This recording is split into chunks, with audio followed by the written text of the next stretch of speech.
So let's just start off with, what autoimmunity is. Right? Autoimmunity is where your immune. Let's just start off by telling you is that um, in our country, in the Western world, we have basically heart disease and cancer, which are the two leading health crises, right? But the reality is that more people are diagnosed with an autoimmune condition or an autoimmune disease uh, than heart than heart disease and cancer combined. I'm just going to repeat that. There's so much background noise. More people are diagnosed with autoimmune diseases than heart disease and cancer combined. So it's a pretty big deal, right? But there's not a lot of money funded into the research and the treatment of these. So we know more about this, right? I mean, obviously, when it comes to heart disease and cancer, it's scary because we think of death, and we don't really think of death when it comes to autoimmune diseases. But autoimmune diseases can be quite devastating in people's lives, right? So let's just talk. So an autoimmune condition or autoimmune disease, what is that? Right? You have different systems in your body, but we have what is known as an immune system. And in the job or the responsibility of your immune system, right, is to protect us against things that are foreign to the body, things like viruses and bacteria, other kinds of pathogens, even environmental pollens and allergens and stuff, right? So our immune system is supposed to recognize those as something foreign, and then it should kind of mount a response against that so those things don't cause harm to us. We're going to be exposed to viruses and we're exposed to these things. We live in an environment, right? But if we have an immune system that's working appropriately, it identifies that and it reacts appropriately to that, right? And takes care of business, and we can go about our business, right? In an autoimmune condition, it's where the immune system is identifying or sees self-tissue, your own body tissue, as something foreign. And it can start to mount an attack against self-tissue, and over time, excuse me, begin to destroy that tissue, where that tissue or that organ is no longer working properly.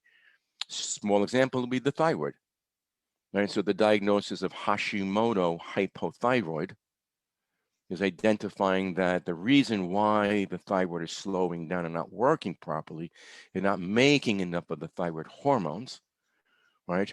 So if the thyroid is slowing down, right, it impacts the metabolism of the body. So all the systems slow down. Digestion slows down, we get constipation. Your liver slows down, we don't detoxify properly. Our brain slow down, we get brain fog, we don't think properly. Everything slows down because the thyroid is slowing down. So we don't want a slow thyroid. But the question is, why is that happening?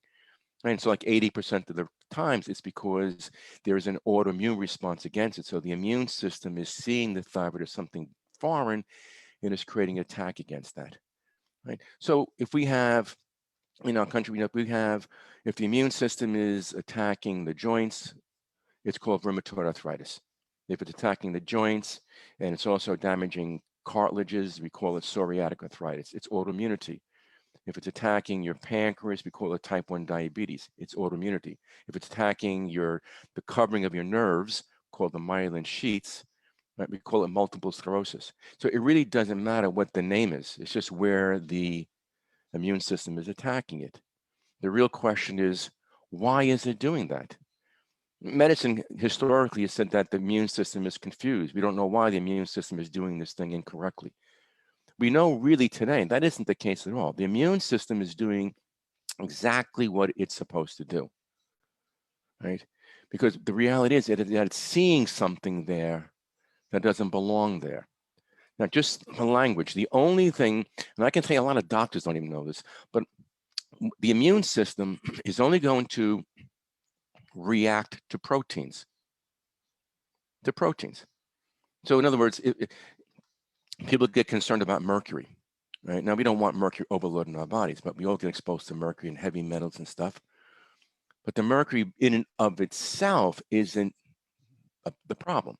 It's if the immune system identifies that mercury and creates a reaction, right? But the immune system is not going to create a reaction against mercury in and of itself. It's only going to create a reaction against mercury when the mercury is binding to your own self tissue, because then your own self tissue looks different.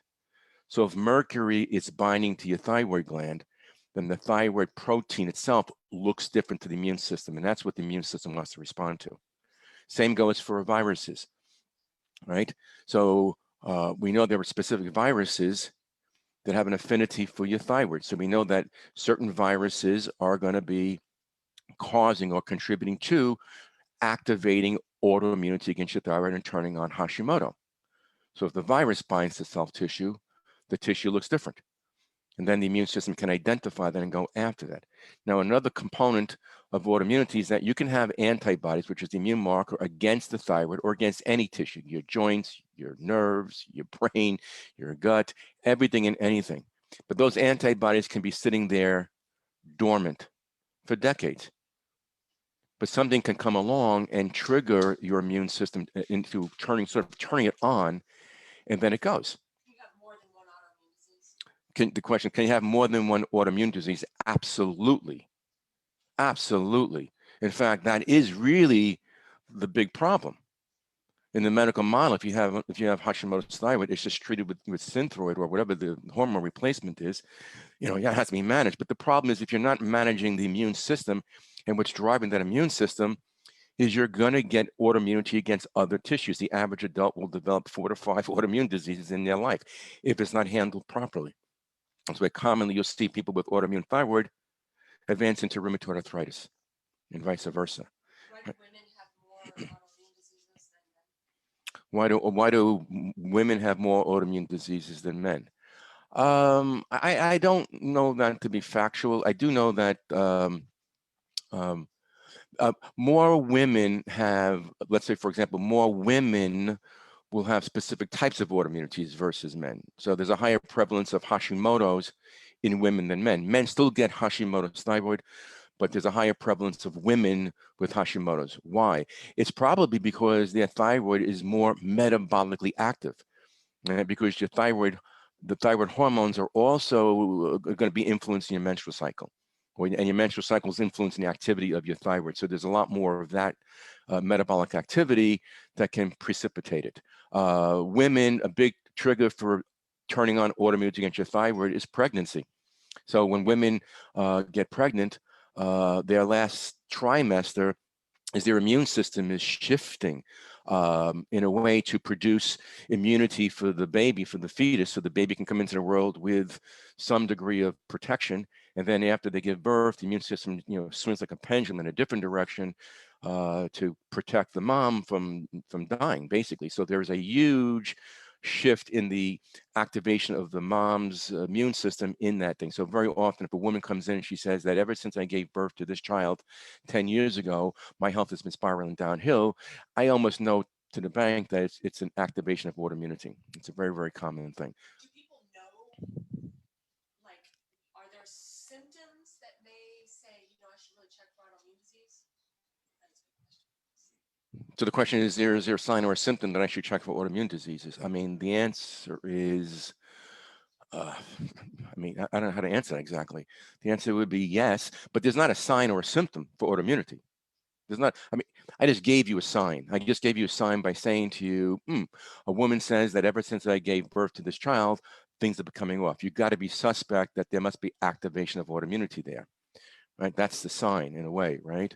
But there's not a symptom. A symptom is, okay, a person's going along, they have, things are slowing, they don't feel right energetically, and then finally a doctor runs a routine blood test and says your thyroid is working too slow. They measure the TSH. Fair enough. We're going to give you some hormone replacement, right? But it should go further, and you should test the antibodies against thyroid to determine whether or not the reasons why the thyroid is slowing down is because of the immune system doing that. Right? That's not usually typically done in the medical model. And the reason why is because it doesn't change their treatment model. That's a big problem, because I always like to explain to people that if we can identify that the reasons why the thyroid is slowing down is because of autoimmunity, it really dynamically changes the treatment strategy. The thyroid still needs support with the medication, but it really becomes an immune management game. That's what it really is. It's how do we regulate? If you're not calming down the immune system, right, it's going to keep driving more and more destruction.